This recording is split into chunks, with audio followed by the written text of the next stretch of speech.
Sorry. Ngôn ngữ TV. No. Đây là chương trình đa ngôn ngữ TV toàn cầu. That's it? Đây là chương trình đa ngôn ngữ TV toàn cầu. Very.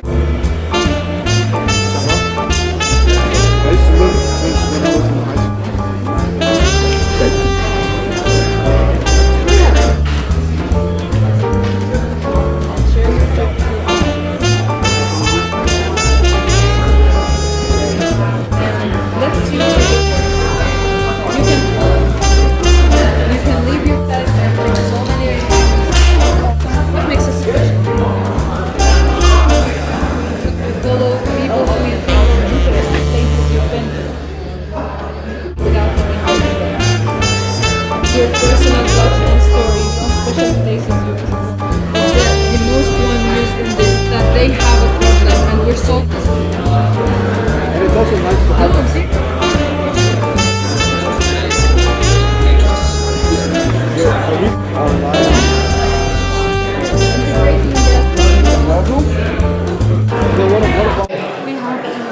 This is it. We're going to get started, kind of moving things and setting up the room. So a few things. Number one, make sure you guys have some contact information on the survey.startupweekend.org for your team. That's how we're going to contact you for the prizes. We have a lot of prizes, so make sure you guys have some on your team that we can contact. What is our... Okay, now you have survey.startupweekend.org. Okay. We are going to do now a tech check and kind of a room reconfiguration. So you guys can still continue working, but what's going to happen is the computer you guys use for your presentation, make sure to send that over here to Jonathan. Jonathan's going to make sure that everything's pretty and looks good on the screen, at least computer-wise, and sign you up for the presentation order. So it's going to be like a first come, first serve. So if you want to go first, last, send them up. And along with that, start cleaning up your area. Please help out with the trash and stuff. Otherwise, it's going to be Roman, Elise, and myself helping out afterwards. And we're going to get going, I think, hopefully around 3:30. The ring. We've had a missing ring the entire weekend. If not, Roman's keeping it. All right.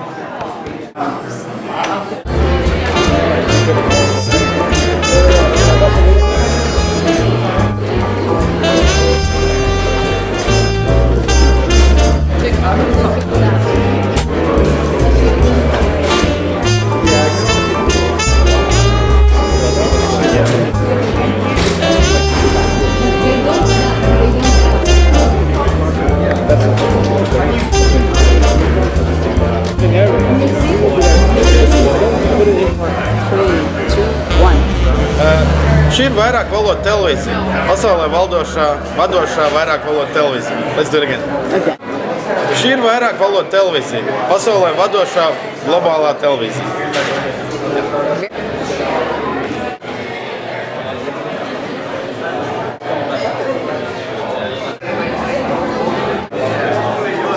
I love them. They're like athletic, tall, and has like a beach culture.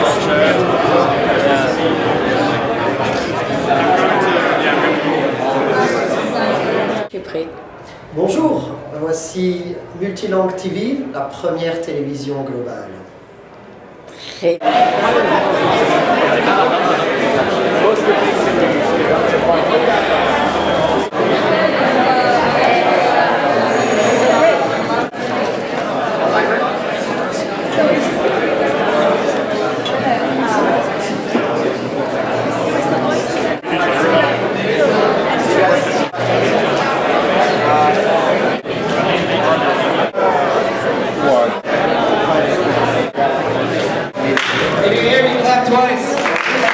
If you hear me, clap 3 times. If you hear me, clap 4 times. That was a free clap. You guys love that game. All right, you guys excited for some presentations? Yeah! All right, guys. All right, some stats this weekend. Let's see. We had 36 pitches on Friday, 11 teams, 1 fire, 1 flash mob. I don't know. A lot of women team leaders. A lot, I guess, is a new number. All right. Well, first of all, round of applause for completing the most of the weekend. This is the fun part. thank you guys all for coming. It's always a lot of fun for me to do these things. I always learn a lot from you guys. Find out some cool things, meet some cool people. I hope you guys do the same. This weekend's all about forming these teams and creating projects and companies. But you also, learn a lot of soft skills, whether it's public speaking, meeting a team member, finding a new skill. There's a lot of things you can bring from the weekend. So think about that. Take a break on Monday. Hopefully you guys don't have to do too much work, but then think about what you learned and how to apply it in either your everyday life or your new job, whatever you guys want to do. And you're now part of a gigantic network of people too. Startup Weekend is global. I think we have 118 countries now. So if you guys travel, you can go anywhere in the world and find someone else that's been to a Startup Weekend. Tiago's here from Brazil. We had, Nicholas, our whole team is from around the world, but I think Nicholas was here earlier this weekend from France, so we are around. How about a big round of applause for our organizers? All of you guys, sometimes I try to get a little bit of the glory just because I'm talking a lot, but these guys are the ones who do the work, so I think they deserve another big round of applause. Alright, that's talking for me. I'm pretty not fun to listen to. So how this is going to work? We're going to try to do this really quick. 5 minutes is the presentation time. We have a timer here somewhere, or we will.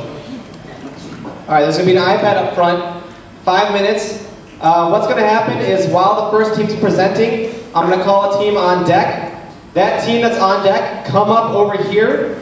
Once those 5 minutes are up, the judges are going to ask about 2 minutes of questioning. We're going to do a little switch between the laptops, set up the projector, so that way when they're finished, we can go straight into it. So why don't Team Marshmallow come on up here, and I'm going to have our judges introduce themselves and say what they're doing and why they're here. Sorry to put you guys on the spot.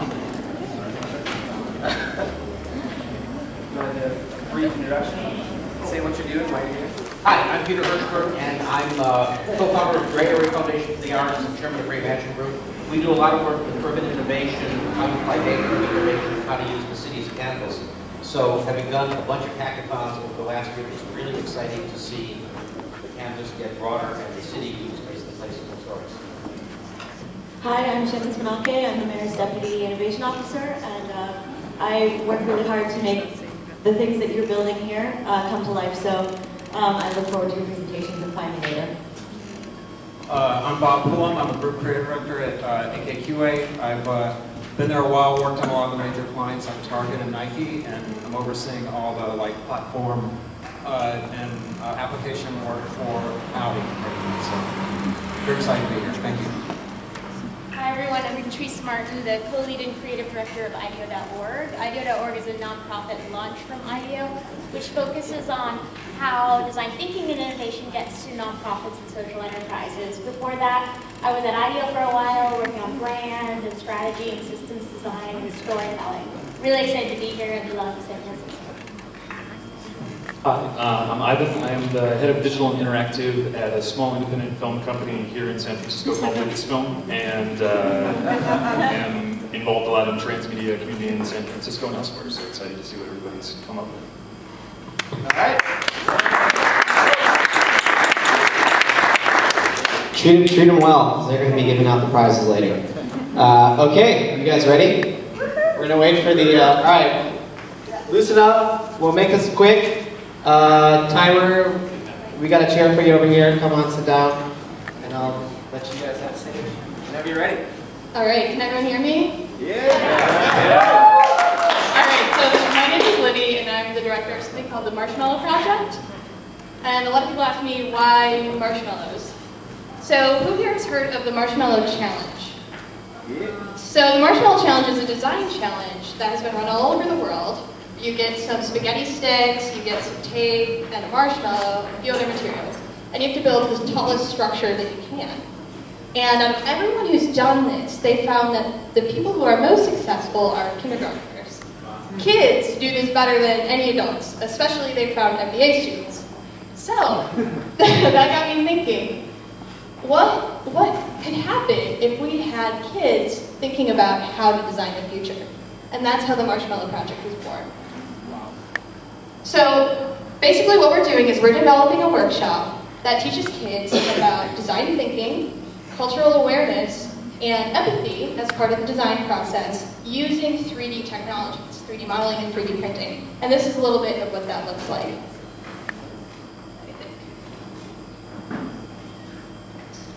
There we go. All right. Audio.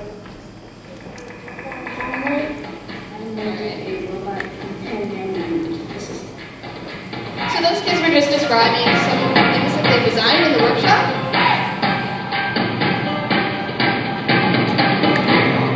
And so far we've mostly been using the 3D Systems Cube printer, which is a $1,000 printer. And because 3D printing is so cheap now, and it's just getting cheaper and cheaper, we want to know how to use this in schools, and how to use it in schools in a meaningful way. So we've been running these workshops, and we've learned a lot about how to teach this stuff to kids, but what we haven't had is the story. So that's what we worked on this weekend. We had an incredible team, and we came up with the story of City X. City X is a city on Mars, and the colonization ship has just landed. All of the settlers have gotten off, and they've sent back this map. Coming up there. And for the kids in the workshop, their challenge is to solve the problems that are represented on this map. Each of these little areas is a puzzle piece that can be 3D printed. On each piece there's a character who has a design problem. And once the kids have gone through the workshop, they'll be able to print a piece with their 3D modeled and printed design solution and put it together with pieces created by other kids all around the world, as well as other kids in their own classrooms, to build a puzzle that is City X. So, what kind of stories are we telling here? The story we started with is the story of Cooper. Cooper is a little boy, he's a little bit mischievous. He is stowed away on the spaceship to get to City X. He just really likes Mars. And unfortunately, he's sick. He's not feeling very well. So the kid who has decided to help Cooper is given the challenge to come up with something to help him feel better. So we actually ran this morning. We had 8-year-old Alex come in, and he went and looked at the story, and this is how he responded. He's having fun exploring the new city, but he doesn't feel so good. Maybe a scanner. The scanner might help him scan for alien bacteria.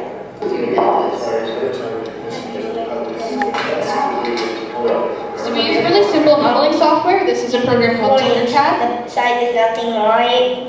The person you're scanning, and a black outline of the person would appear on that screen. Ooh. That was made by the printer. And this was made by his printer. He created a space germ scanner. There, as you can see. So he decided he was going to help Connor with that. And as you can see, we have a lot of different platforms that this goes through. We have an online platform, we use 3D models, videos, lots of different ways to present the story. And then there's also going to be an installation component. Our business model is we are a nonprofit. We are going to be working with corporate sponsors in the 3D technology field. And we're also going to be selling training to run this workshop in schools, although the workshop itself will be developed into a free and open toolkit that any educator can run. And then there'll be other affiliated products. And the ultimate goal is to create an installation that can be in festivals and museums that not only shows how we can empower kids to use design to really build things in the world, but hopefully can show adults a little bit about how to look at the world with fresh eyes. So that's the Marshmallow Project.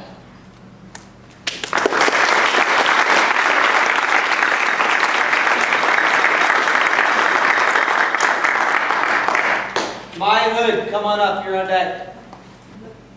My Hood. Questions?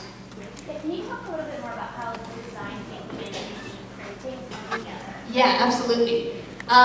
So I was really interested in 3D printing because it's, in a way, like a universal language. You don't need words in order to share a 3D model or to print it. So what we're doing is we're trying to work cultural awareness into the empathy part of the design process. We're using the D-School design process and a lot of the activities involved in the boot camp. And then the 3D printing is part of a, looks like prototype that we have the kids make. Other questions? All right, thanks. All right, thank you very much.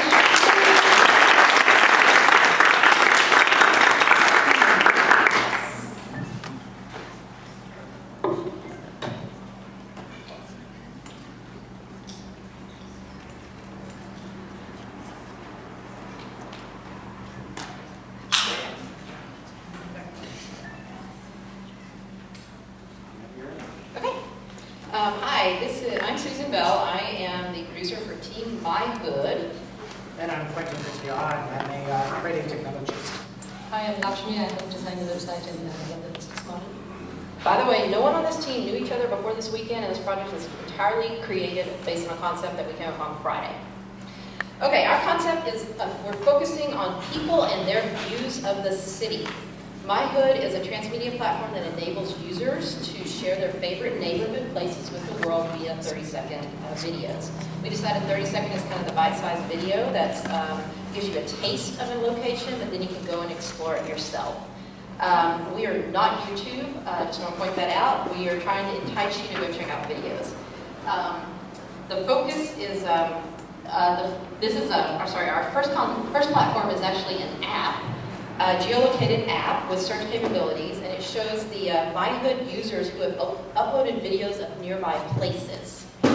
So there's me, I'm a My Hood user, and here is a video that I have uploaded. This is actually in Rockridge. We're just pretending it's a park nearby Parisoma.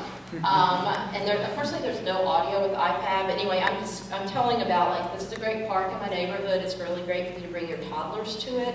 It has free, like, there's communal toys, free parking, blah, blah, blah. You get the idea. You can actually then share, we would have social media sharing options that you can post that to your Facebook page or show friends some video you've seen. Technical problem. Our next project is a video connector. What is it? Up on the ground? Okay. I'll just keep talking. Anyway, the next page in that app is actually, this is a quarter of the page? This is a quarter of the page. And actually, plug it back in. Yeah, hold on. We actually planned that out. Is that better? No? No, we're blue. Wait for it. Wait for it. There you go. All right. So when we have some filters here, we thought that, I'm actually going to put that down, otherwise I'm going to have to juggle. Thank you. So we have some filters here that allows us to search by gender.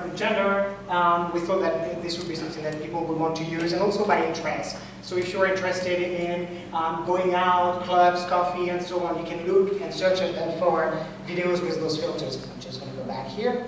And then we have, by the way, we used, as a platform, we used a Furnace for building this mobile app. We have geolocations here, and actually I'm going to go to Susan's neighborhood. I'm glad I remember your name. Okay. I told you we didn't know each other before. So there you go. And We're in a Rockridge, Oakland area, and there, if we zoom out, unfortunately I live a little lower than zip code, there are actually videos I shot this weekend that you can click on of my neighborhood. So, and we're also going to go into right here, 169. I can remember address is much better than names. Oops. Let's go.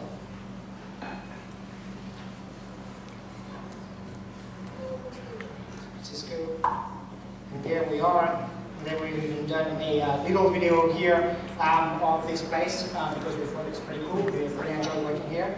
By the way, we actually used Flixcaster to do a lot of videos. Okay, we got it right. Our second platform is actually the physical world. We were going to put decals up in places that have MyHood videos associated with them. So even if you didn't have the app, you could scan the QR code and actually see the video that someone has shot of their favorite location in their neighborhood. Okay, and our third, oh sorry. Well, there. There it is. And now for us is pretty cool is that it actually allows you to create prototype pretty quickly. So we really enjoyed that. Okay, I'm not going to do this one. Okay, and then we have the website. And then our the third platform is actually an interactive website so you can explore the neighborhoods if you're not geolocated. So actually, that's not the home page, but you could search and then it would actually show a Flixmaster video. Again, there's sound. I'm actually talking about Rockridge, the neighborhood in Oakland where it's located, that is very close to single-family homes. It's close to a bar that you can come visit and walk up and down College Avenue. And in the video, actually, we'll go to other videos I have shot in the neighborhood to give you a taste of my version of my neighborhood. All right. All right.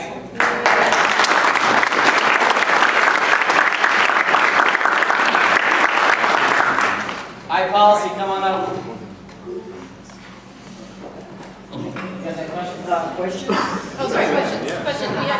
We can talk about the business model that the technical problem actually cut us out on time. I'd like to ask what your business model is. Okay, we have our business model genius here. So we were thinking of, this is a website where people can upload their videos, right? So basically, we're going to be talking about, like Susan did about her Sweet Cafe.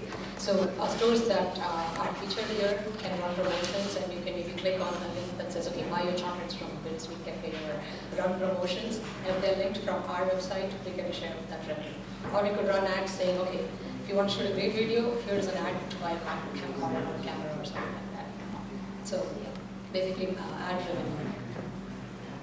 We basically want to make certain that it's kind of like YouTube. We want to make it free for users to post videos of their favorite places that in their neighborhoods to drive the content. Then enough content, you can start selling ad revenue and doing promotions like a la Yelp. Right. And because Sweet Cafe might love Susan's video, so they might actually my video was awesome.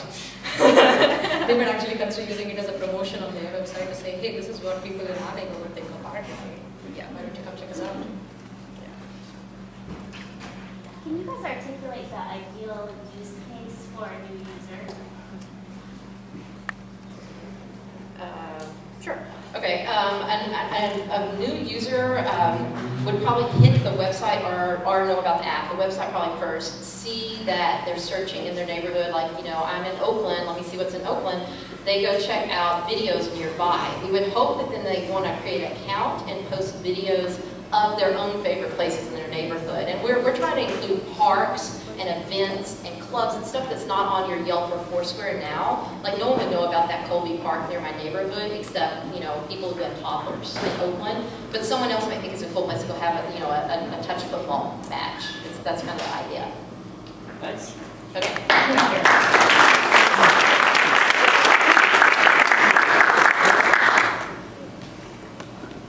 Hi everyone, we're iPolicy, and I have a question for you. How often have you thought about issues around you? Issues like traffic jams, or poverty in the city, or shootings, and you thought, we should solve that. And in fact, I think we all want to be speaking to City Hall, but we can't. That's actually our failed attempt to speak at City Hall last week. Now here's what we believe. Interacting with our government should be easy. Technology and people can help. And we need to build a bridge between government and us.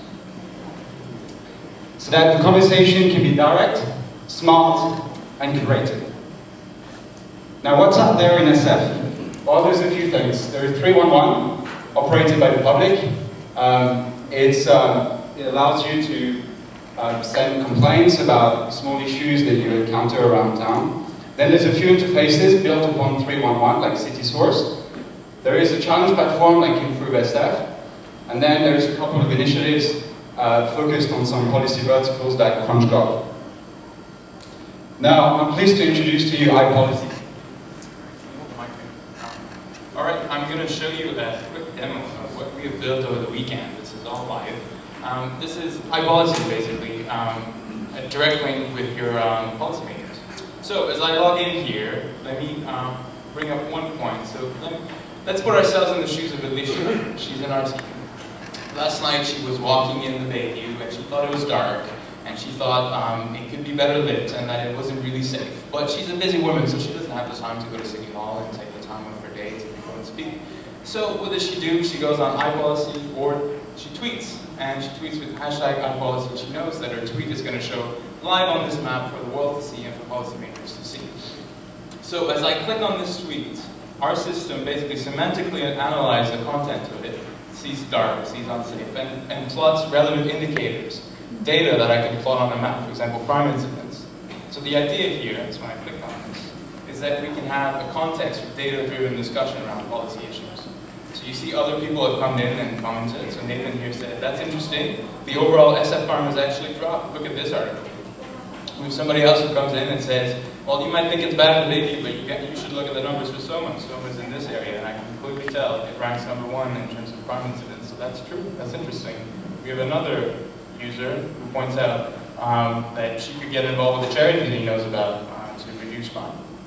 All of this is reverse geolocated, all updated live. And as you can see here at the bottom here, this is news information from the media, from local media, San Francisco Chronicle, as well as policy information from the Board of Supervisors, all related to what we're looking at. So this is all farm information. It provides context around which the discussion can happen. So I can go on this if I'm the government, for example. And I can post something saying, we hear you, Alicia, see what we've been up to lately. This is the latest report from the police. And go on Twitter and tweet this. And this will go I think it'll go online. Yeah. Okay, how do I bring it back? Right here. Anyways, if we were connected online, then this would work. And here at the bottom, we have a feature for professional users. So it allows you to filter those tweets, basically. So if you work for the Department of Transport, for example, you're interested in monitoring transport issues, so you should do this. So that's iPolicy.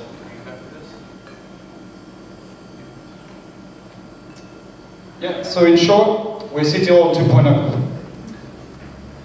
The platform is a smart bridge between the local population and its government. We allow for data-driven discussions, and we're more than just micro-complaints. And that's all done so that we can inspire people, influence decision-making, and trigger policy development. Now here's the team. We were 5 people this weekend, and we love policy. I'm myself a PhD at Cambridge in policy, and Alicia in our team has been working for the local government for 9 years. And on the product side, Alec and Thibaut have done an awesome job with the product, and in fact, Alec is an underage genius. Now we've collected feedback over the weekend, and Peter Brown for the FTMA confirms that there's a clear disconnect between citizens and government. So there's the planning department. Here is iPolicy. We're about direct democracy. Thank you.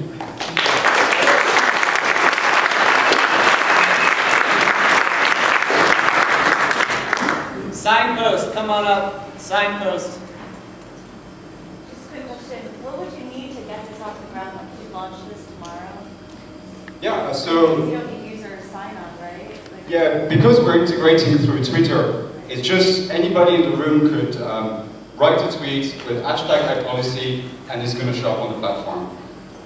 So really, it's integrated. You can start using it now. On the data side, of course, we've only dealt with San Francisco this weekend, so we have statistical data that we've pulled from the Open Data platform. But to be able to launch it in LA and etc., you need to go city by city, Open Data platform, one at a time. Could you say something about on the data side, like what you're pulling and what you're working with? Like at some point, I saw you click here and it pulls a bunch of stuff that the city has on those topics. I'm trying to get a sense for how rich this thing contextually can bring the information that isn't tweeted to it. Sure, so what we need to do is, on our side, we look at every city, and we're lucky that San Francisco is very modern in terms of open data. So we've pulled a lot of spreadsheets from the platform. and that's on homelessness, on poverty, on crime, on the census, etc. And once we have all the spreadsheets, then we can attribute keywords to each spreadsheet. And so when in the tweet you'll have the word poverty, then we can pull straight away the information on poverty, etc. Thanks, guys. Thank you.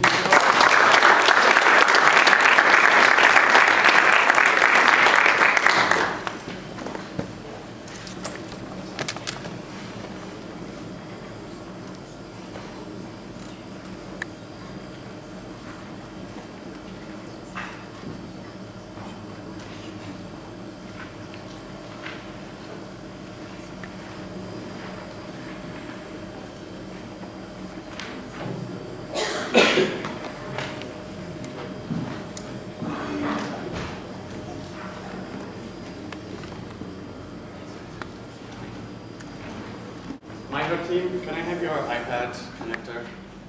Yeah.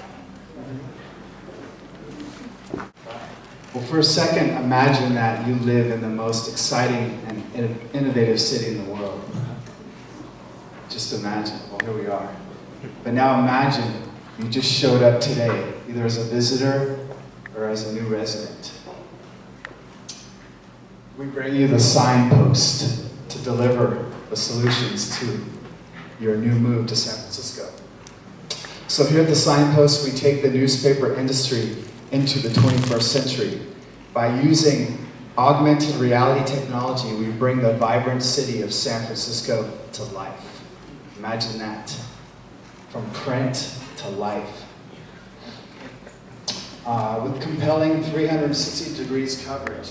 Like, for instance, our first issue here, celebrating the Super Bowl champion San Francisco 49ers in full glorious 3D with the use of print and your smartphone.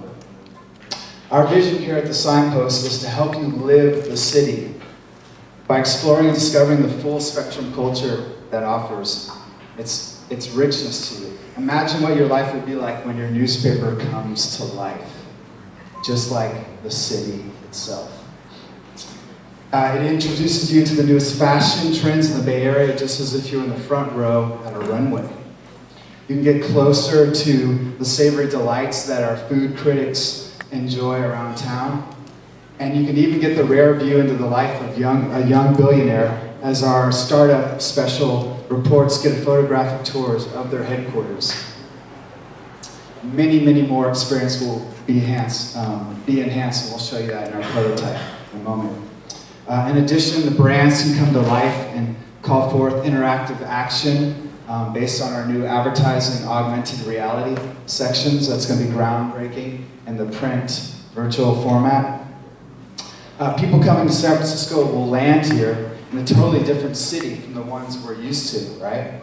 So, what we need to bring is a navigational guide to the information overload that, you know, between the creativity and the murals and the high-speed taxi cabs running red lights, you know, there's a whole guidance system waiting to be brought forth to the new or visiting San Francisco. With the signposts here and your smartphone in hand, we'll be able to truly live the city. So let's go right into the prototype of this amazing venture we're starting here. And to be honest with you, we're probably not the first ones to come up with this idea. You may have seen it in the magical world of Harry Potter, but we're going to be the first ones that are going to bring it to real life. Yeah, so all prototypes are functional, so you can download an app. You can play with it. It's available for iPhone and Android. So let's go section by section. Just to show some functionality on the prototypes. This is a movie section. Basically, we show that we can put video on the newspaper, right? So we can play video on the movie.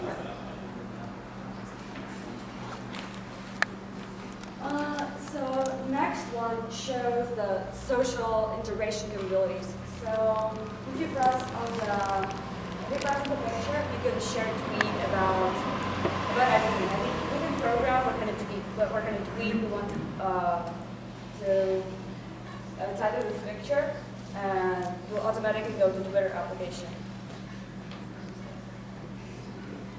So this one shows, for example, we have this section about fashion stores. We can update each day presenting a new store. So paper is the same, but if you scan it tomorrow, the content is completely different. So when you scan it tomorrow, it's going to be number 2 with another store. So that's the idea.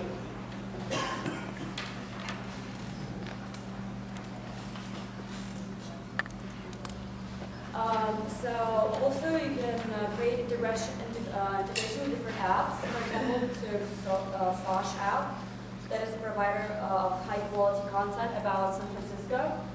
And yeah, if you click on the picture, it will send you directly to the from your iPhone directly to the app, and you can continue from your app, save it, share it, whatever you want to do with it.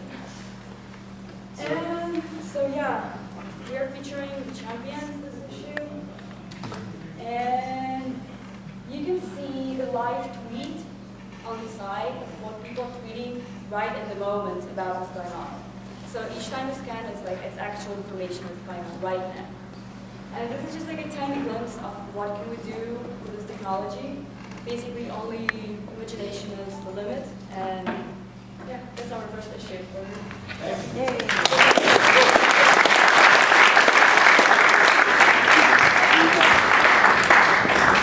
Hi, Conquer, you're up next. Hi, Conquer. I came up with this idea because of my personal experience. I moved to San Francisco, as I said 2 years ago, 1 year ago. And I faced with this problem that the information is accessible, but it's scattered all around the web. So I had to spend hours and hours to figure out where's the best place to have lunch, where to watch a movie, and what is in the movies anyway. So it would be really helpful for me to have a weekly edition that covers all the best things. So if there are people who search in the web every day to bring people like me the best information, I would say it would be great. It's a tangible format. And exactly, that's what I like about the paper, because we already chosen the paper. It's going to be 100% recycled thick paper, kind of off-white color. And I think it's a great experience of having this high-quality paper, something you want to keep. And also, if you notice, every section, so all information are in sections, and it's kind of perforated. So I could take one piece and take it to the base and put it in my notebook and then come back to it. So if I like something, like I really want to watch this movie, I don't want to forget about it, I just take this piece and I can come back to it and it will work. Can you say something about the business model and the distribution of this? Sure. We're actually on, we didn't discuss this just in the pitch round, but in the business model. Yeah, so we're actually on 5 platforms. We're on print, web, mobile, basically smartphone specific, then apps, and then technically we can be on billboards, so you're at the bus stop and you actually, basically you're entered into the world of augmented reality news. Great. That's it.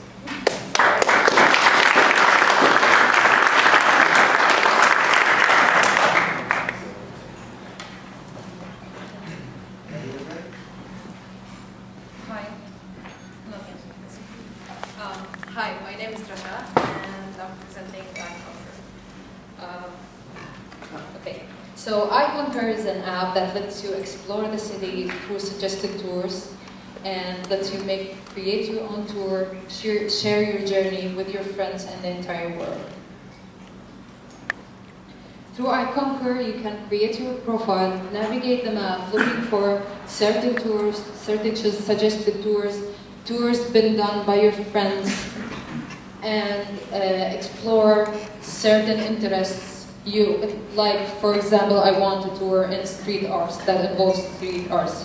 You can explore certain interests using iConquer. Through the map, you can leave your own mark, your own virtual personal mark on the city as you make your tour. either by video, audio, taking a picture, or a note.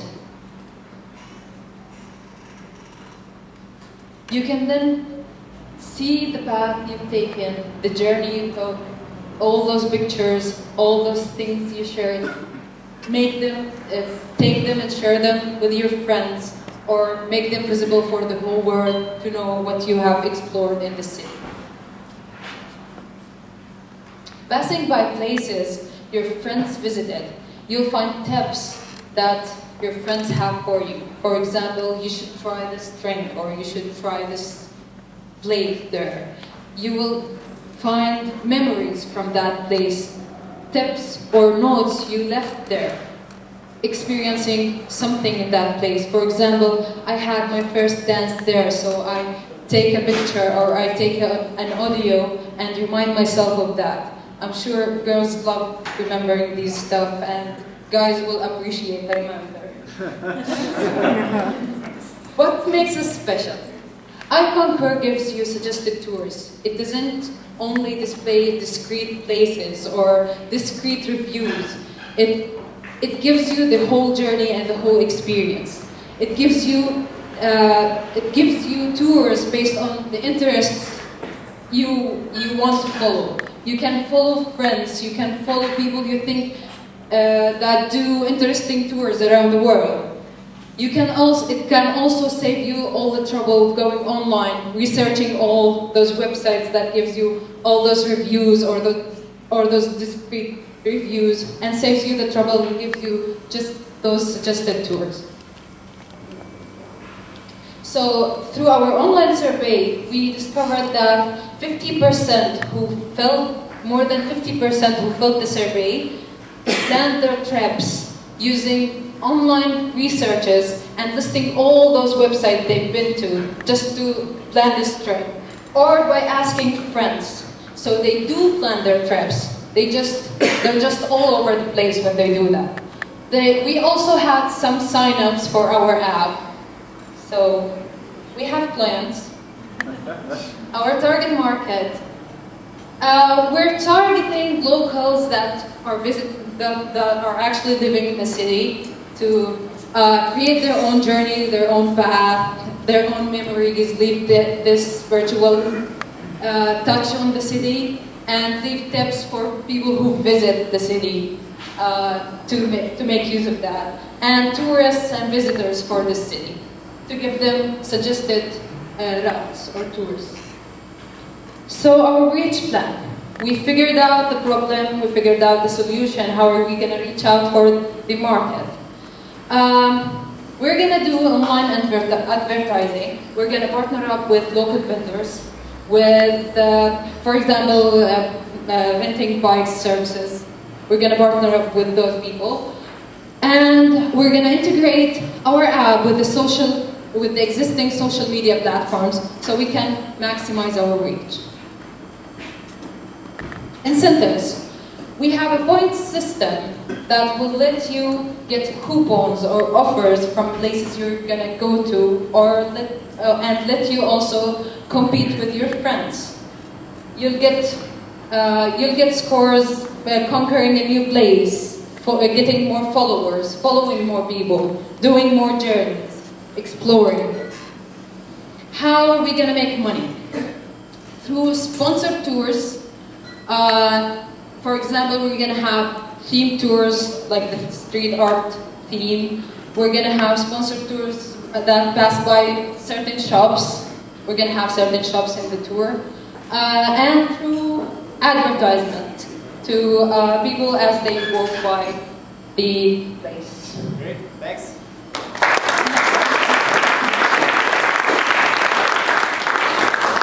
Jonah, Dazzler, you guys are up next. Question?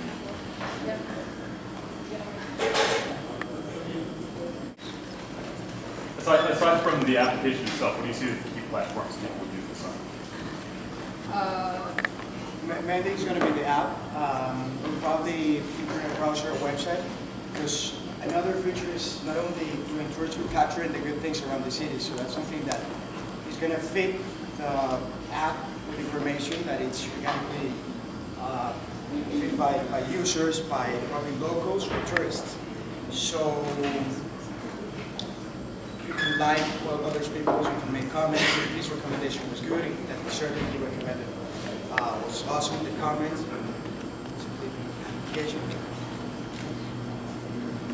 Does that answer your question? I'm not sure I understand. Okay. Do you have any other questions? Great. Thanks. Thank you.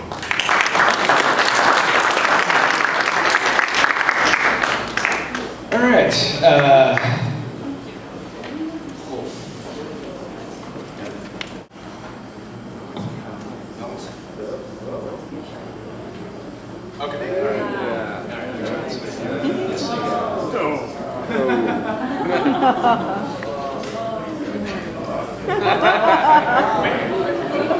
All right, everybody relax. We have it under control. All right, just don't move. Okay, I'm Ralph Barbagallo, founder of Donut Dazzler, and the rest of my team is here. And if I run out of time because I don't have enough slides, I can just start, killing time by going through all their bios. But the theme here is about the city, and I'm from Los Angeles, so I'm going to talk about a horrible occurrence in my city that I'm trying to prevent in San Francisco and worldwide, and that is that the projector stops working. So, despite your... Okay, so I live in Los Angeles, and in Los Angeles, we've got a couple pictures here to tell you what's going on, where you have people that are lined up 24 hours a day around the block to eat cupcakes, to buy cupcakes. That's what these people are doing. Okay, this is a pastry, a Lynch pastry that any third grader can make. And it's been elevated to this level of like hipster cuisine. It's just become, it's become disgusting, quite frankly. And, it's at the expense of the donut. The donut, by the way, donut and the cupcake both invented in America, both the same year. And so there's no reason for this overtaking. The donut is superior in many ways. One of them is because it's harder to make. It requires a lot more skill. There's some danger involved. There's hot oil. You can get hurt.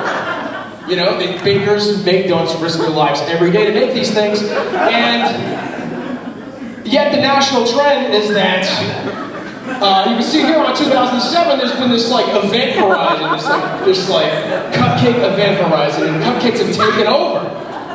And donuts are just sort of, they're toiling in obscurity down there with the red line. And so, if this continues, by 2050, we will have seen the last donut served on the planet Earth. So, we don't want this to happen.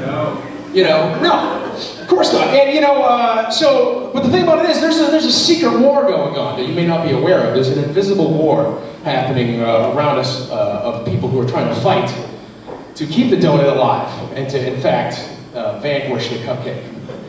You might not notice it, but basically, the war is coming here. The war is coming to San Francisco, and we've already lost Los Angeles. So. On the way here, I saw a store that was selling cupcakes and donuts. That's how bad it's getting. It's just the beginning.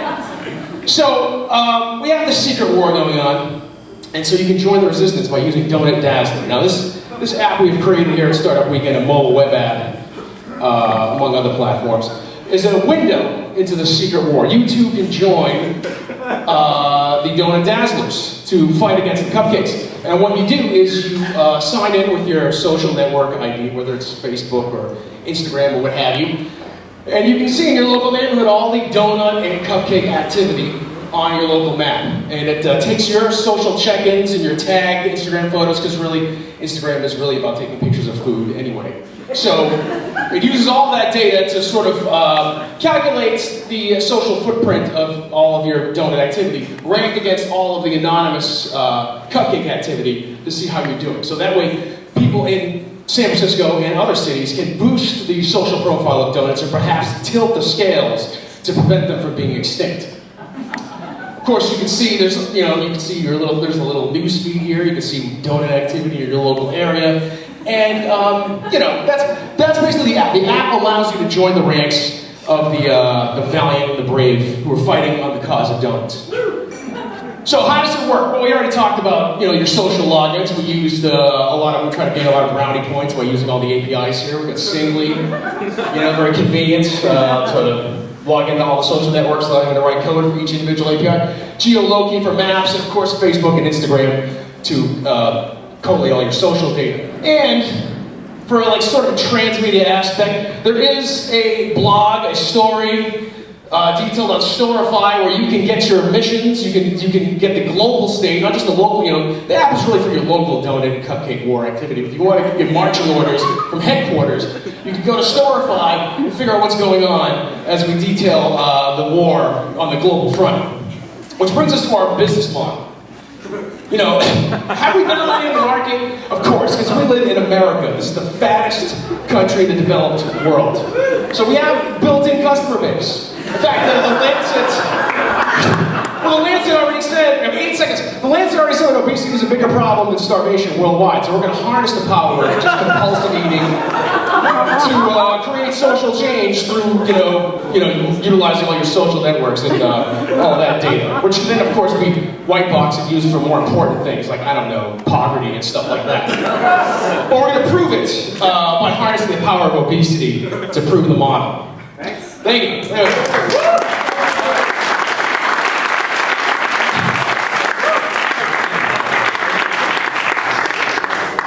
We are SF. You guys are up. All right. Thanks. No questions? All cupcake people?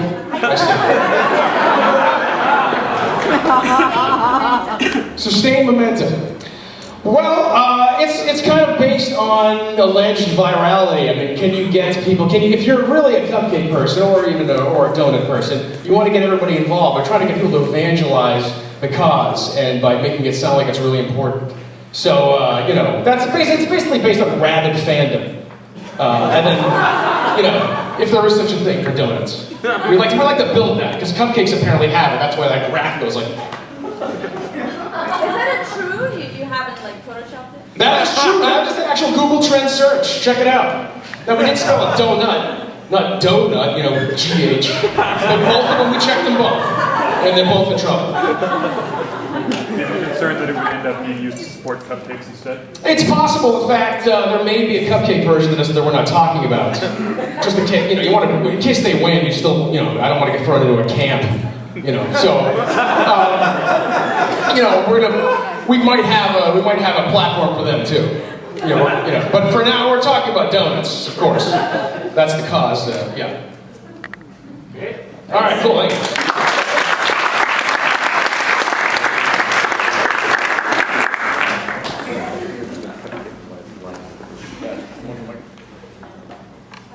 No, I think I want to talk to that. You hear me?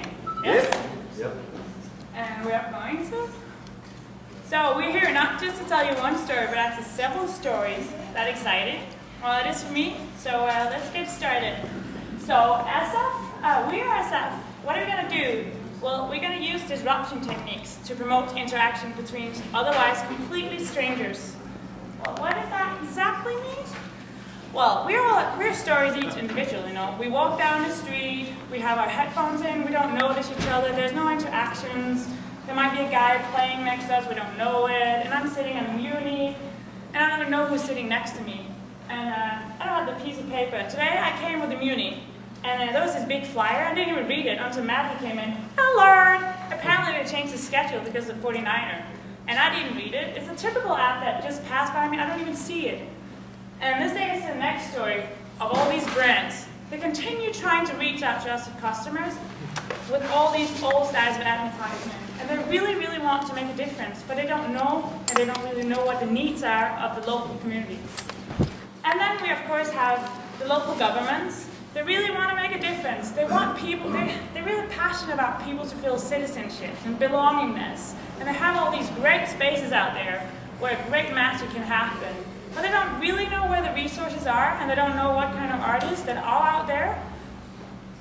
So, here comes the magic. What we're going to do is, we're going to create and take all these stories into one big story. We're going to connect all these great artists that are out there with the brands who really want to make a difference.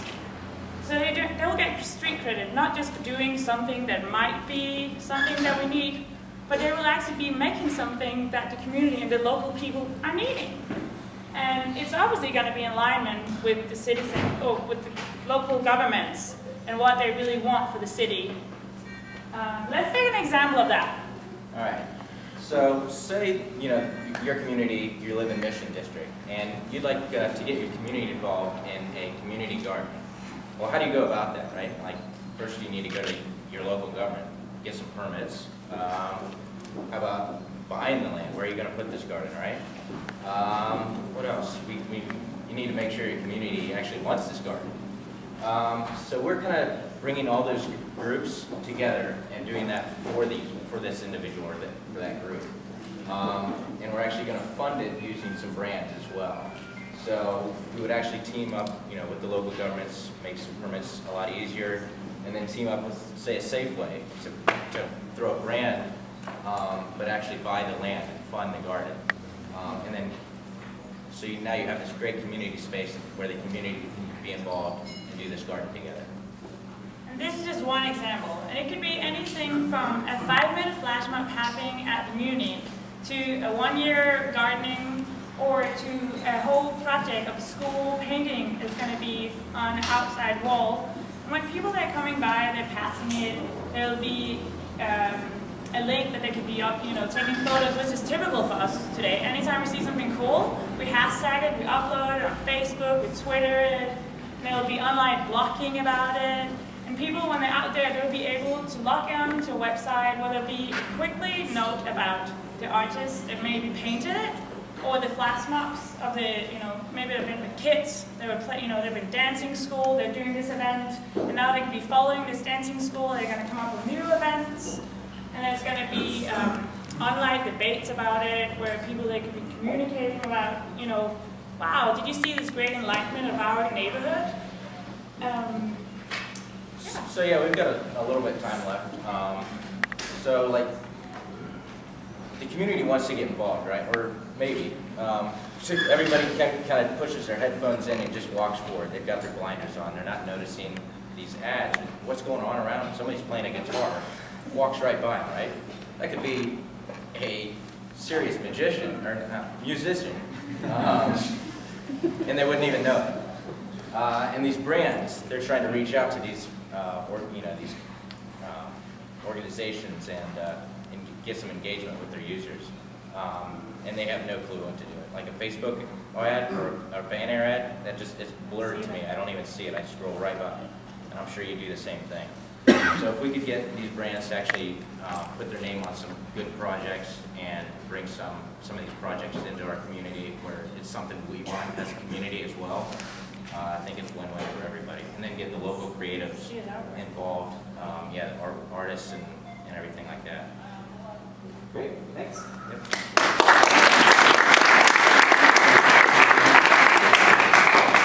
Open City, you're on deck. I'm always the one with the question. Sorry. How do you? Can you talk a little bit about how you'll balance the agenda of the brand with the agenda of the community? Well, of course it has to. It has to be something with a mission, and it has to be something that is actually fulfilling a need of the local communities. Because otherwise, it'll just be anything else of brands taking up public spaces, and that's not what we want. We don't want Safeway to be buying huge advertisements on the ping pong table. For instance, that was a great initiative. There was a ping pong table playing on Market Street. It was a great initiative, and that's where people are interacting. But we don't want it to be something which is huge with commercials, and it has to be a need. It could be people that feel not safe for walking home at night. So we're tackling real issues of the local communities. Yeah.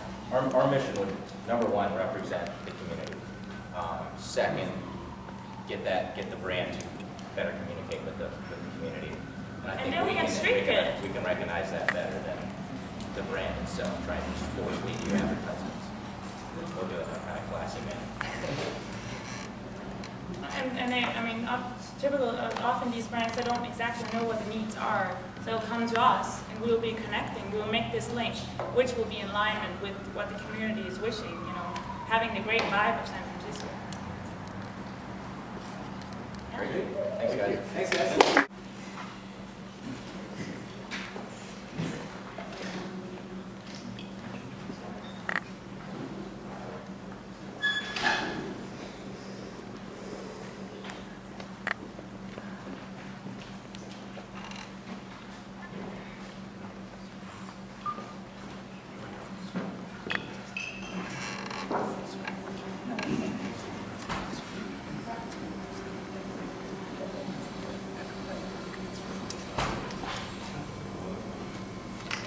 hi, we Open City, and we are going to do that printing presentation, and then we are going to present the interface, talk about the interface. Cities are ever-changing ecosystems of people and ideas coexisting inside a physical environment. How do we educate and engage people to participate in the ongoing transformation of cities? Cities are ever-changing ecosystems of people and ideas coexisting inside a physical environment. How do we educate and engage people to participate in the ongoing transformation of their cities? Why leave San Francisco anyway? We have people and places that make up institutions like the tech industry, local infrastructure, and grassroots movements. How do they interact with one another? We believe that at the intersection of the people and places that make up San Francisco, there are important stories that need to be told.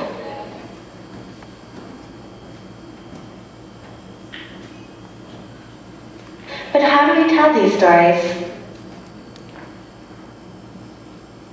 What if we could use fiction to tell real stories? Introducing Open City. In a world, well, maybe not a world, in a city, where decisions used to come from the top, a new group of decision makers is arising, thinking inclusion, possibility. The mayor loves their rents.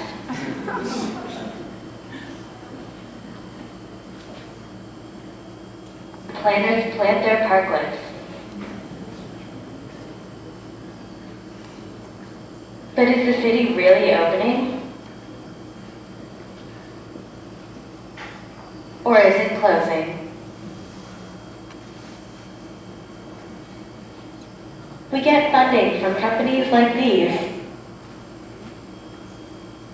Sell it to a distributor like this one. What's the real reason we're doing this? We want to reroute these engaged viewers to understand real San Francisco issues.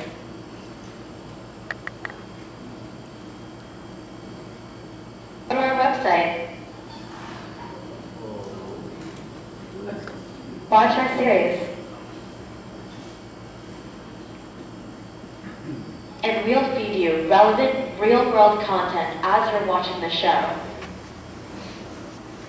What else? Get viewers to discover San Francisco. Go to our app. As you discover the city face-to-face, visiting locations featured on the show, you deepen your understanding of the plot and unlock hidden content. You monetize through partnerships, giving coupons to small businesses featured on the show when you check in on Yelp. Finally, we empower citizens to transform San Francisco. Send you texts about relevant events going on all around the city where you can participate in the transformation of your city. Tweet your mayor about a problem you want solved. So now you see the big picture. Let's see a prototype of what this could look like. So now you see the big... So the prototype is very rough. What you have to imagine is, this is a well-dramatized, well-written series where people get drunk, shoot heroin, waste money. We use some footage that's documentary, people don't have great camera, but the purpose is like, as you watch the show, can you pause it for a second? And as we watch the show, it shows real solutions for the problems we show in the fiction. So yeah.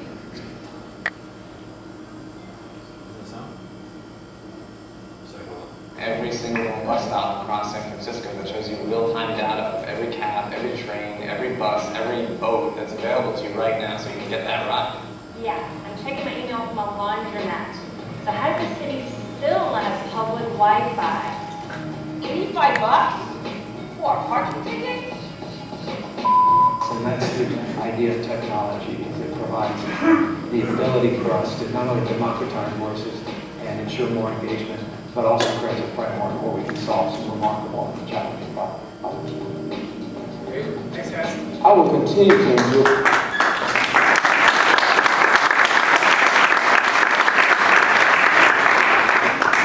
TransmediaSF, you guys are on deck. Questions?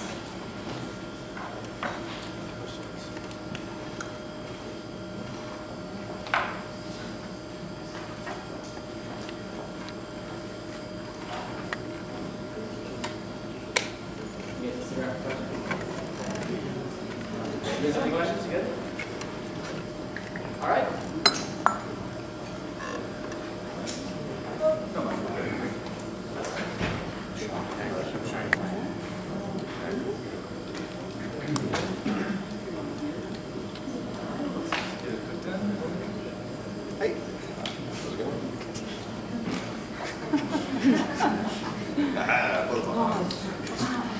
We don't often see you, so we never see you. Well, Today. I didn't see me in a jumpsuit yesterday. Tom, good. Here we are. You ready? Go for it. Excellent. Hi everyone. So we're from TransmediaSF, and we're here to actually talk to you about what we think is the perfect springboard platform for transmedia storytelling, and that is board games. The cool thing about board games, and why we think they're actually wonderful transmedia storytelling devices, is that inherently they have a couple things already implanted in them. Number one is setting, the other is characters, and the other is conflict. Every time you go in and you play a game, those things are already in it itself. So we're really starting to look at the idea of, it's like, well, how can we make an entire transmedia world off of a board game? And so I present to you our solution. TransmediaSF. Ta-da! TransmediaSF is a game where you play giant radiated monsters who go fight other monsters and destroy the city that we absolutely love, San Francisco. You can see here we have some of the boards themselves. You can see that we place the boards themselves with like landmarks, give a feel for the city itself, and again, give that sense of setting, you know, a place. The other thing that we have is that we actually started creating characters. And so the characters themselves, try and plant them and give them a little bit of a feel of San Francisco. We give them a bit of backstory, as well as we start giving them actually like, you know, gameplay abilities so that they can actually differentiate themselves from others. We have 12 monsters right now. We're developing more, and we're thinking about different ways that we can incorporate them inside the game itself. But, what do we have here? But the one thing that we're taking a look at, and the one thing that we concentrated specifically here this weekend, is telling the backstories, getting social engagement, and doing live play, and specifically trying to figure out how do we use platforms to tell those stories for each one, and making sure that those platforms that we're doing reach that and are adequate and, I should say, just right. It feels right. And so we've spent a lot of time like making sure that, you know, each platform, again, feels right for the characters or the situation. So an example of this is the backstory. So in the creation of the backstory, we try to figure out, well, what's the origin? What actually gets into this idea of like why these monsters are attacking San Francisco? And so with the art style that we have, we were thinking, well, you know what? A comic book is really visually beautiful, and it's a way to kind of like showcase this idea of, it's like, well, how we got here. So we started actually developing a comic book. We started actually writing it out and playing it out, so that way when people want to know that backstory, they can watch that comic book and get a better understanding of how we got there. The other was taking a look at like characters. So specifically, we took the challenge of Startup Weekend and we took some of the platforms to tell stories for individual characters. So this one is this character Tech Puncher. And we were taking a look at the Siftio cubes and going like, well, the character Tech Puncher that we created was an 80s video game. So we could have created a blog, we could have created some sort of story about this character, but instead we figured, forget it. Let's actually create the video game that this character's from. So that way your backstory for it actually comes from the original source itself.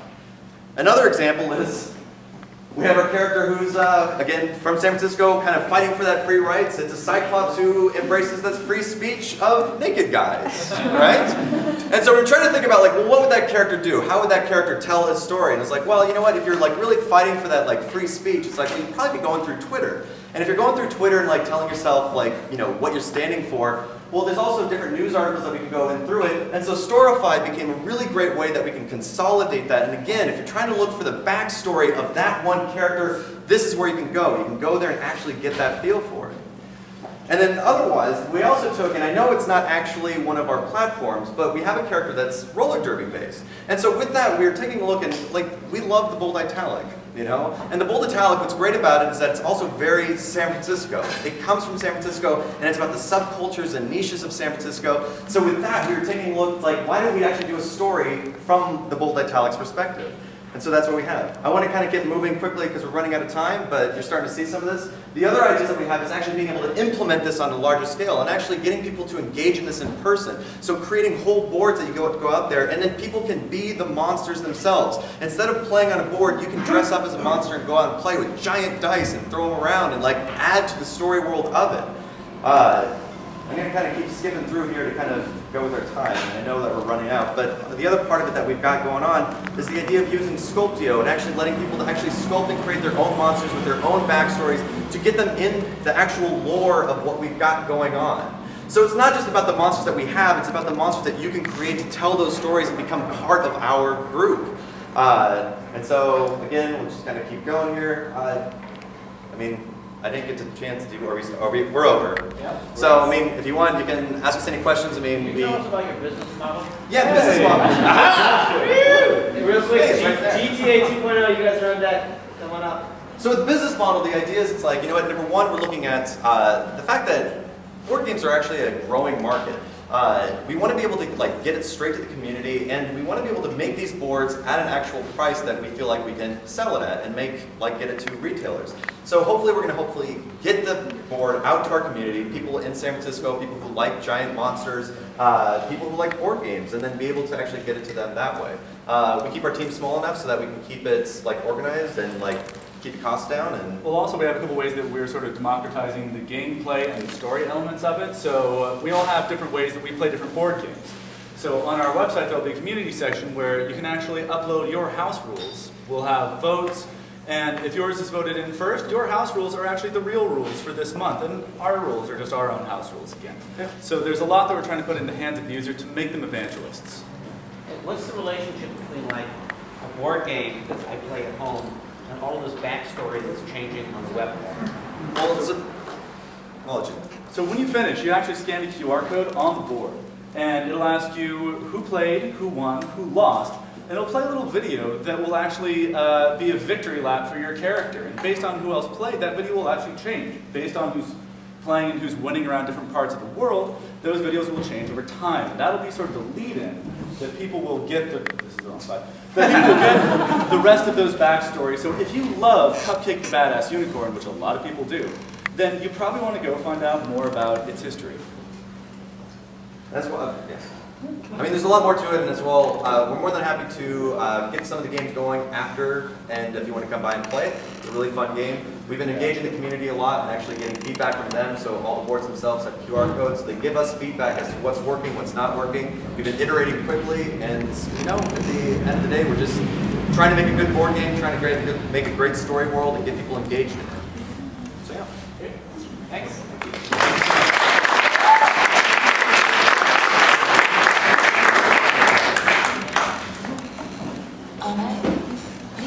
Hello, I'm Cecily, and we were Grand Theft Auto Girls. I'm here with Kathy and Jeff. Well, we met this weekend. So we wanted to make Grand Theft Auto for Girls, a serious game for girls that was narrative-driven, but playable in 5 to 10 minute chunks. A transmedia experience so that you had different sub-stories told through different platforms, but they could stand alone. Connected young women with real organizations in tech and science, and inspired young women to even consider science and tech, not just as careers, but as mentally stimulating. Thank you. We already had an awesome story with an unlikely hero, a mentor, my snake Ivan, who was getting his master's thesis in voodoo sustainability. So, rundown, Ivan and Ruka use science and voodoo to solve problems. In order to save the world, they have to use an online portal to inspire 1,000 women to pursue engineering. So, we already had a prototype, actually, that I had made a few years ago. We had interest from a corporation, actually Raytheon, in creating some type of game of this sort.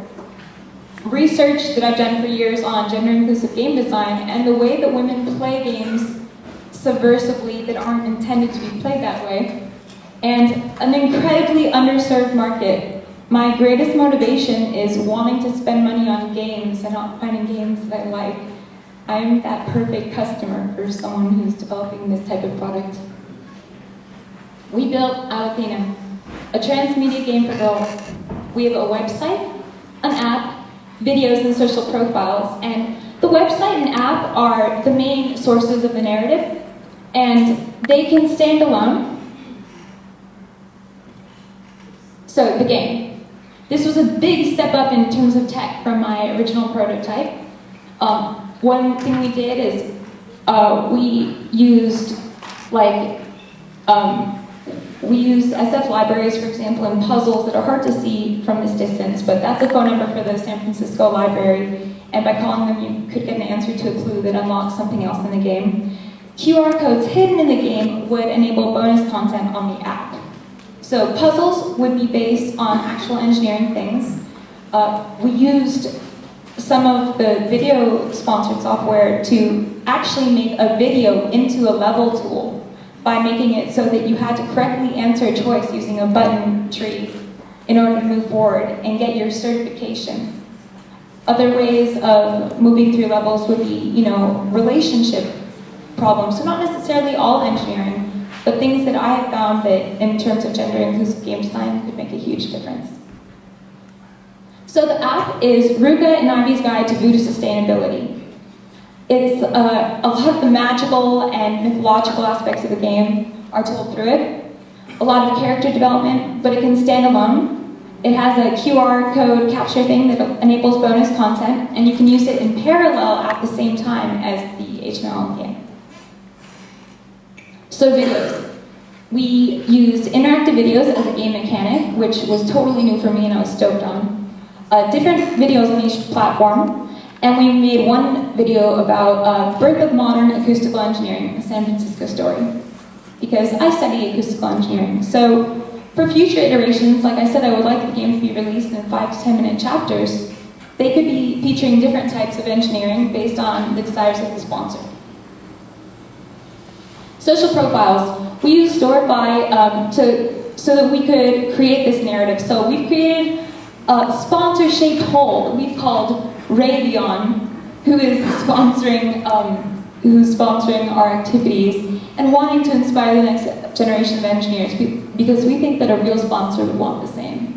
So here you can see, the standard stuff, blog, Twitter, but I think it's great that with Storyfy we're able to really succinctly keep that story going. All right, Kathy? Okay, we don't think that this is probably a big venture capital funding project. It'll probably take about $75,000, and we have a couple of, early options and several follow-through ideas. One is corporate education. All of the Fortune 500 companies, all of the really big tech companies put money into education. They put money into diversity, and they put money into bringing in the next generation. I've worked with a lot of them in the past, and that's one source. We can brand them, we can give them their own story. The women in tech community is tremendously supportive. I bet we would get at least 2x in Kickstarter of what we asked if we did this. And in the future, there's a lot of community contributions from women in tech and installments. Each story could be a different sponsor or a different group of people that helped us. Thanks. Thank you.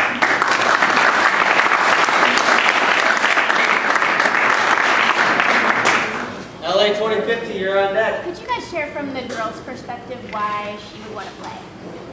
It's actually a really cool game. That's actually the #1 thing. I'd say my favorite game of My favorite game of all time was LucasArts Indiana Jones: The Fate of Atlantis. I got so much pleasure and inspiration out of that game, and I have a lot of trouble finding products that speak to me in that way. Also, the sense of community that you would get from having a product like this that you really enjoy. Questions? Thank you.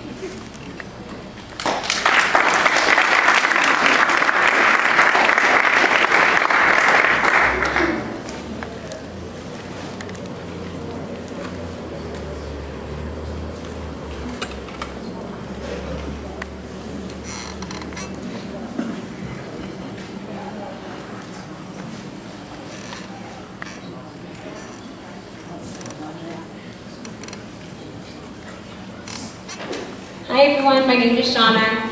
I'm here today to introduce a really exciting transmedia campaign that we developed over the past 2 days with a fantastic multidisciplinary team.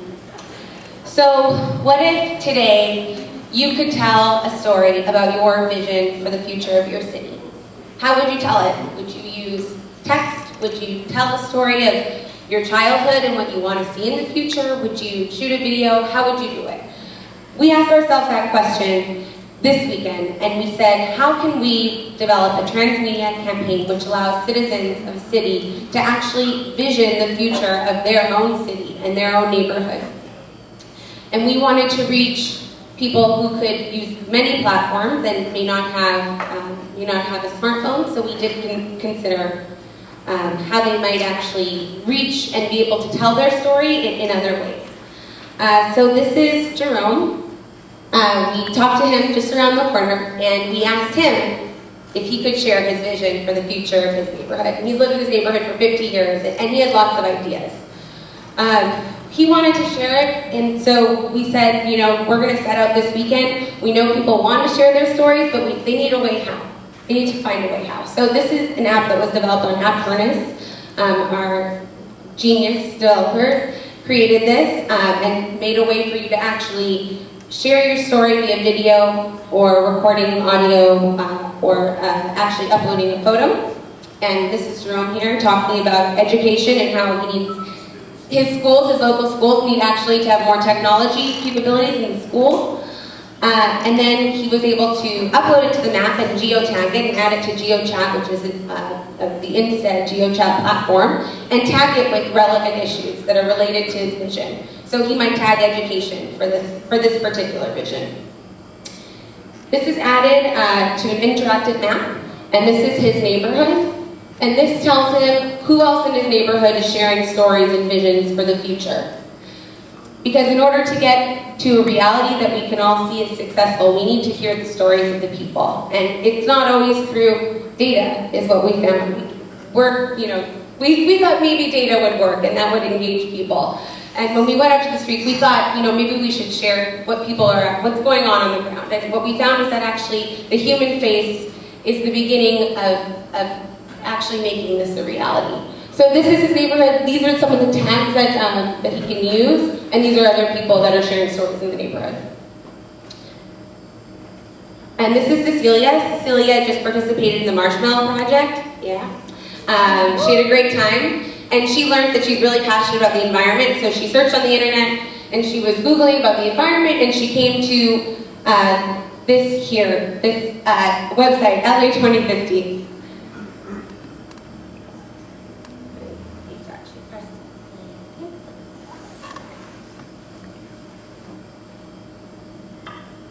So what is the future of LA in 2050? She types in her zip code, and she's taken straight to her neighborhood, and she's like, wow, that's really cool. Oh my gosh, that's actually my neighborhood, that's my block, that's where I live. And then it's immediately populated by a map and featured curated stories, carefully curated stories, which we, kind of take away the noise and maybe some of the pieces that aren't relevant that day, or maybe we rotate it, but that's a featured story of a vision for the future of LA. And there's the map below, and she can choose to share her story through a number of platforms. She can, Cecilia actually really likes SoundCloud. She really likes to talk, and that's how she expresses herself. So she chooses to do this through audio, but she can do it through video. She can share an article. She can just tell a quick story.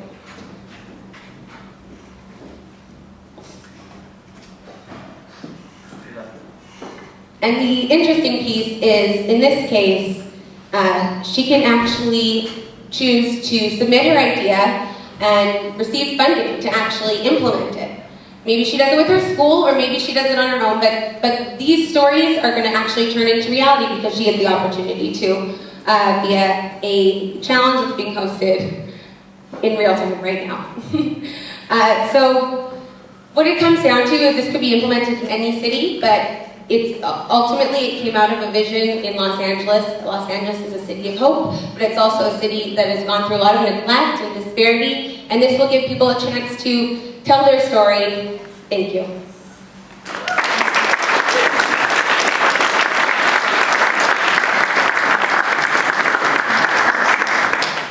Do you have any questions? No? All right. Thanks. Congratulations. Great job. Okay, so how this is going to work is we have food, but hold tight. The judges are going to go into the next room. They're going to deliberate on some prizes, what they think, who won what. But you guys also have a vote as well. So when you're with your team, you guys have 2 votes. The only stipulation is you cannot vote for yourself.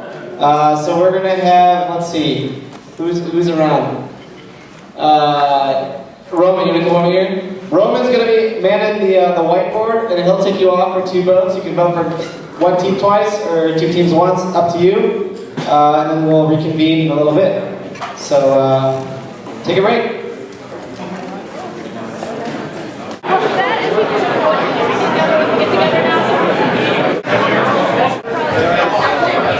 The teams that haven't voted yet, please come to me and you will vote for the audience award. The team that haven't voted yet. Go ahead. Multilanguage TV. Esto es Multilenguaje TV, el líder mundial en lenguaje global. Wait, okay. Esto es Multilenguaje TV, el líder mundial en televisión global.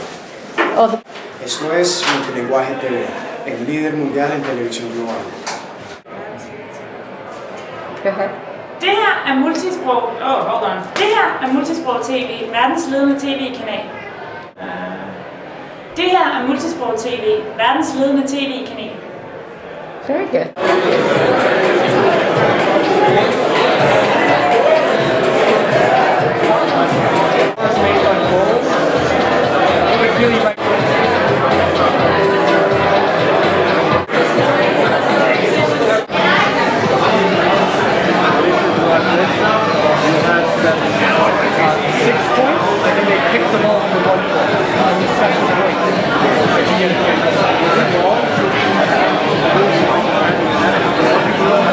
Only kick. So you get close and maybe you have only 1 try left and you know you cannot go far enough, but maybe you can kick the ball to the yellow braces. 3 points for that. So now it's kicked off because it was 4 down. They begin at this particular point.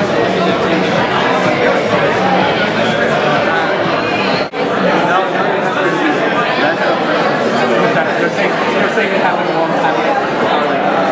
This team, now the quarterback, the Ravens, have the ball, and they're trying to move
few things to say. So we'll hand out the word and we're going to announce the winners.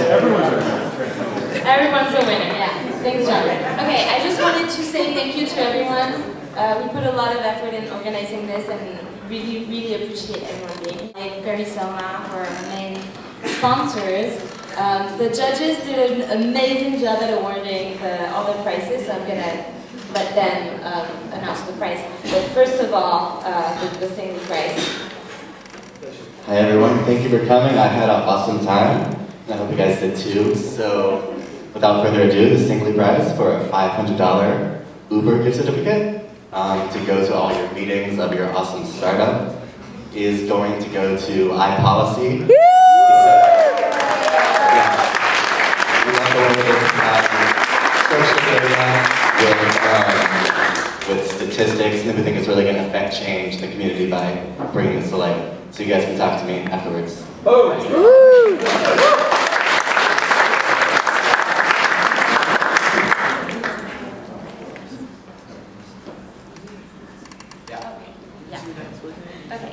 so I think this is, just I'll go first.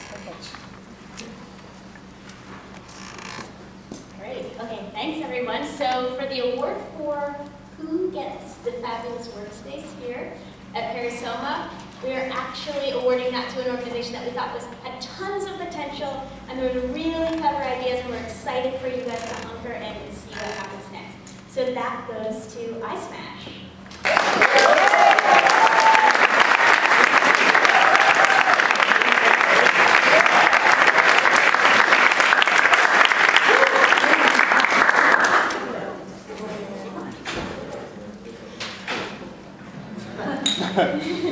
We figured out winners. We didn't figure out an order for winners. What did you win, iSmash? Office Space. Office Space, good for you. I'll see a lot more of us. You'll see a lot more of us. Can we use your space?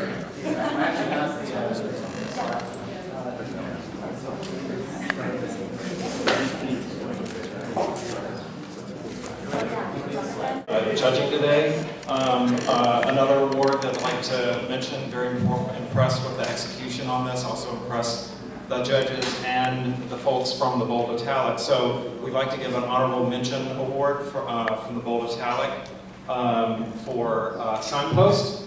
They'll also be looking.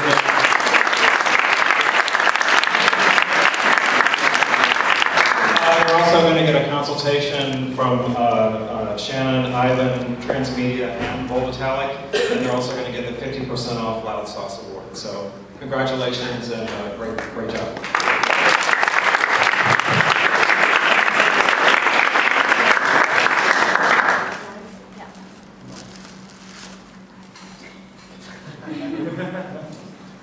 So by the way, teams, you can come talk to us at the end so we explain all the details because there's a lot of details.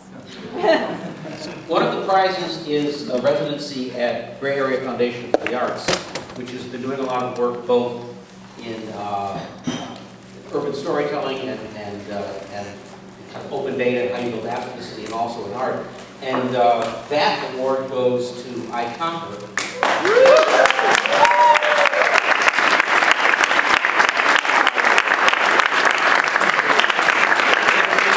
There's a lot of potential in telling stories through tourism and trying to build out forms of driving tourism, not just for people who are coming to town as tourists, but for residents in the city.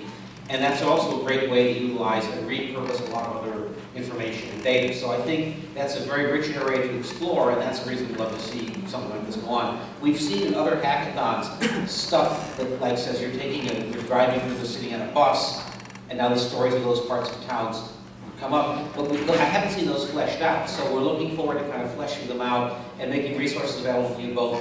Is it SF Travel? Potentially. There's a bunch of resources throughout the city that are available to you, and we think it's kind of interesting to flesh that out, so we look forward to that.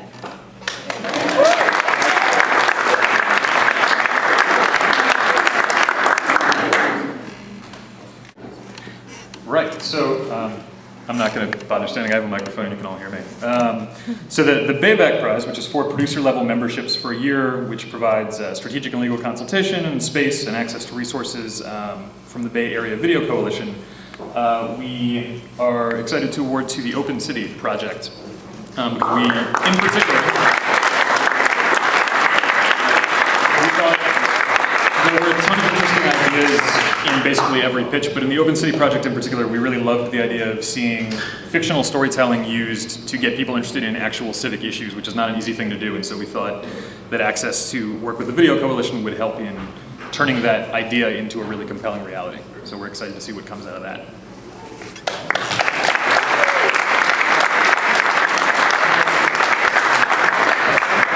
And the grand winner, right now?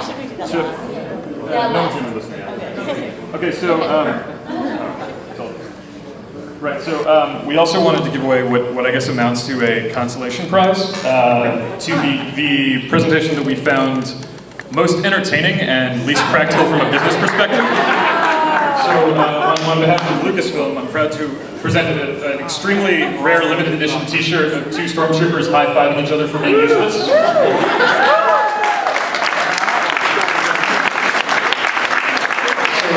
have those and the Star Wars character flash USB drives for the members of Donut.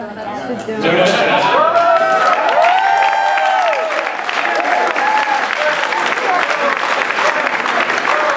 you had actually arrived us with donuts, you would have won the grand prize. All right, and before we actually announced the big winner, there was an audience award, which goes to Ice Smash.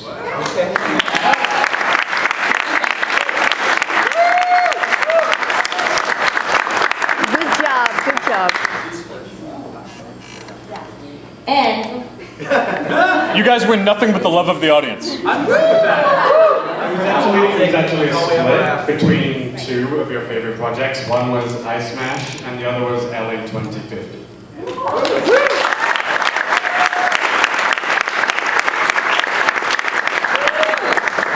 Audience Award actually is a entry to free passes to our TransmediaSF events.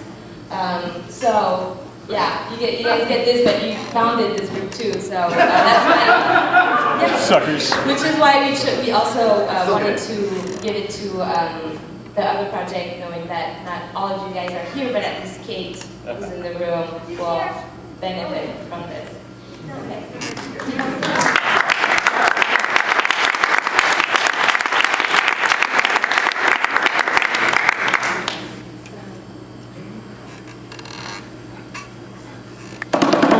Well, thank you all. This has been really great. All the pitches were wonderful, and it was a bit of a challenge to choose winners, so we had to come up with other prizes. But so the final winner, I think that's what we're going to talk about right now, who gets a certificate of achievement from Mary Lee, which right now is made out to Startup Weekend Transmedia. However, once I get your names and we do background checks on you, then we'll check that.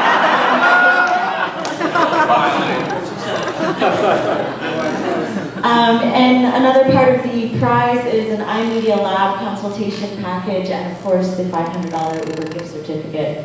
And additionally, the winner will get a consultation from me. I'd love to stay involved in this project. I think I can help it out a bit. So, without further ado, the winner is iPolicy.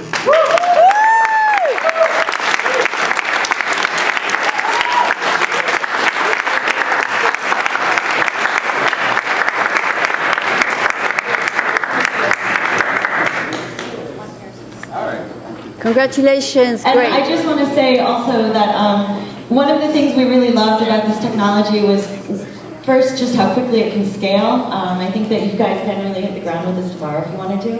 But second, our open data program is pretty sophisticated. We have been at it for a few years now, but this is the first time that we've really seen a technology kind of step it up and do something different with the data. We usually get to see lots of visualizations, some apps built, but this is, I think, really making an interesting interesting use of our open data program. So we'd love to showcase it on our apps catalog as well once it's finished. So thank you. It's great.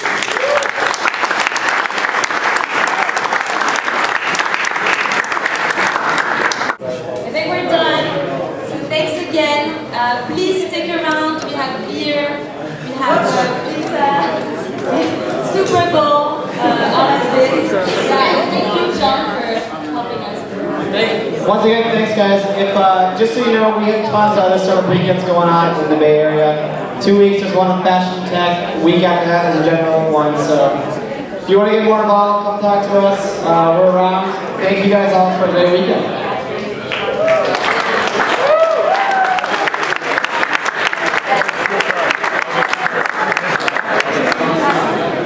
I'm large. What shirts? We got you and we got Matt. Hi. Nice to meet you. Nice to meet you too. So how do you display back? She's the best person to tell you. We're missing one. It's like a strong. Well, I've been holding them. What size is your shirt? Good learning experience. I hope it will fit you. You think it's gonna fit? Huh? You think the shirt will fit? I think it'll fit. It's Lucas. They're made for Star Wars geeks. They're probably extra big, loose fit. All right, what shirt size do you have? Right, shirt sizes. Large. XL. I don't, but if you Oh, he have has all one, the I can sizes. email everybody all the information. Right. XL? That's XL. That's yours. Well, there's also 2XL if anyone needs it. Here you go. Thank you. Large? Large.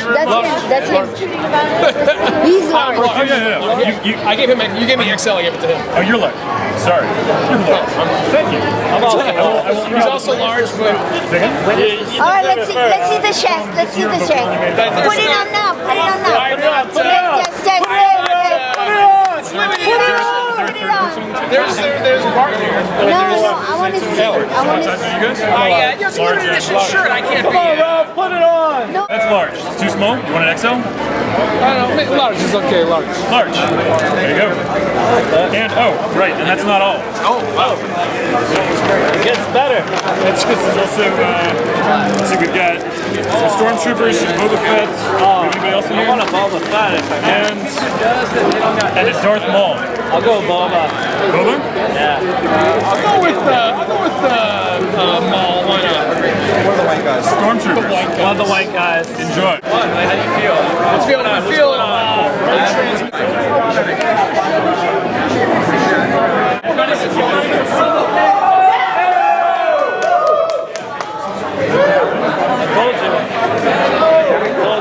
They did it? We have one member that's not here. Can we give him more shirt? I don't know what he thinks she is. I know what I didn't see to him. We have a number now because of she's not her.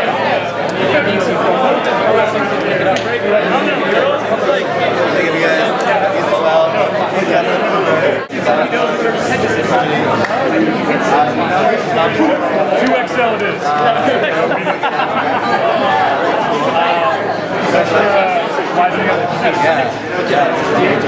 Yeah, the technology actually obviously. That one was interesting too. He was never done something like the other ones on the service. Even though I hope you're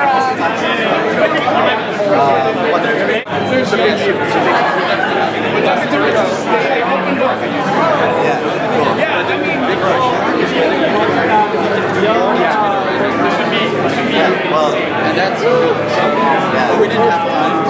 This is good. I'm glad you guys did what you did. What? Overall, it was a whole weekend. We came in. Yeah, it was awesome.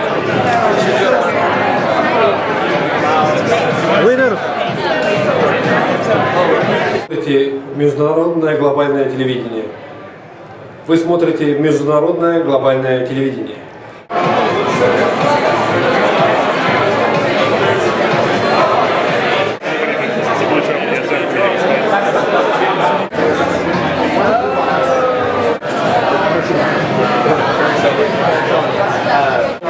I knew I was going to come to San Francisco. I'm not from here, but I knew I was going to come here and be here for the Super Bowl, and so I was discussing with all of my friends what jersey I should get while I'm here and wear during the Super Bowl. I couldn't decide. So I finally made up my mind on this one, and I really am happy that I got this one. Oh yeah.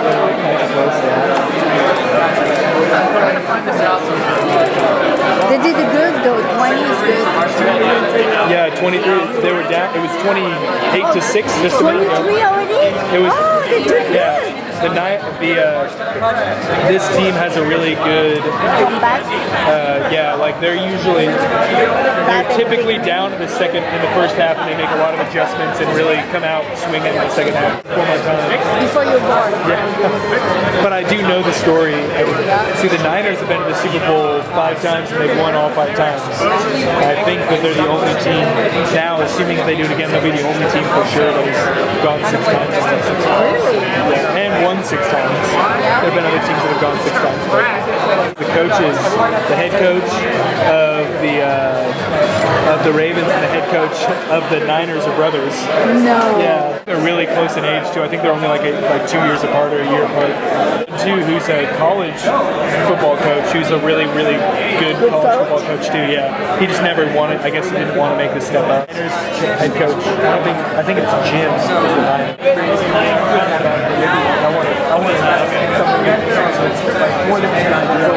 Wow. It's just a paper, right? This one. Yeah, no, I think it's really stinky. Did it work? Oh. Awesome. Thank you so much.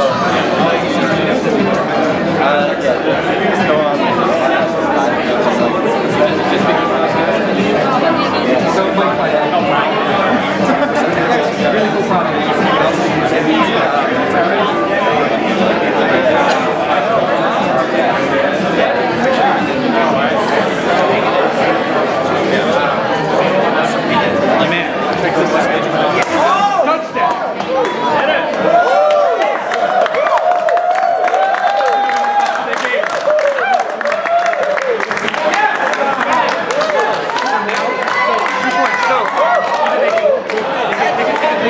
That's okay. So in other words, they're down by 2. Do you see the number?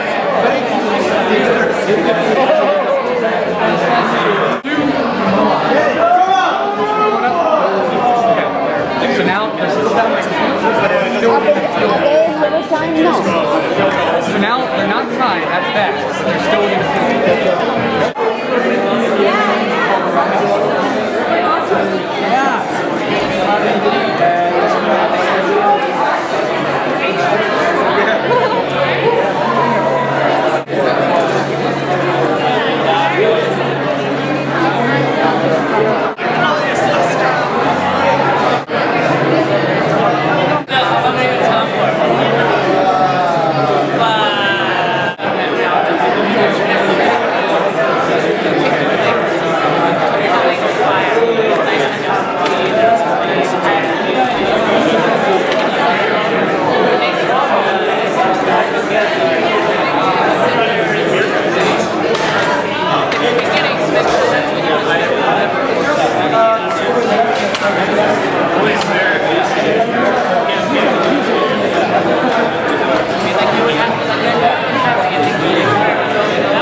várias línguas. Very good.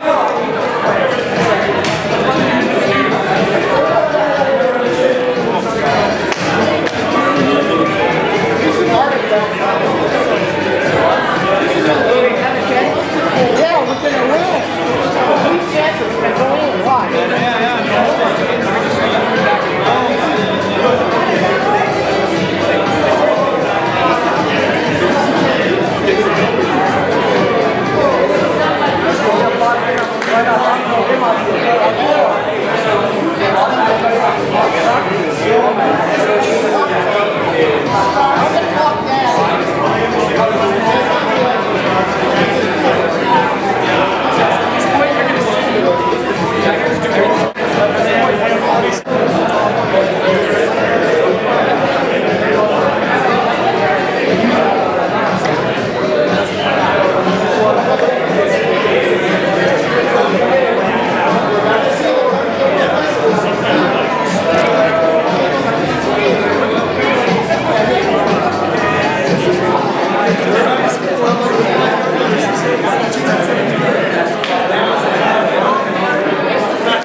24.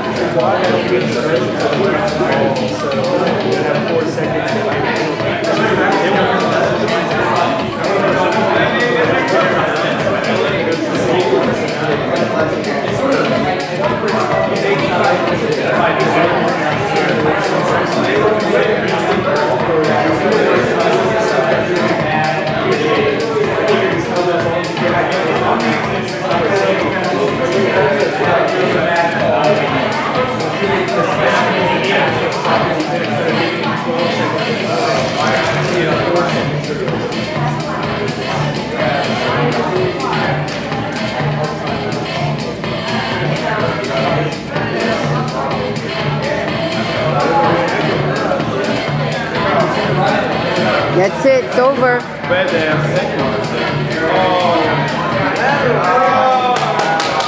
They won. Raven won.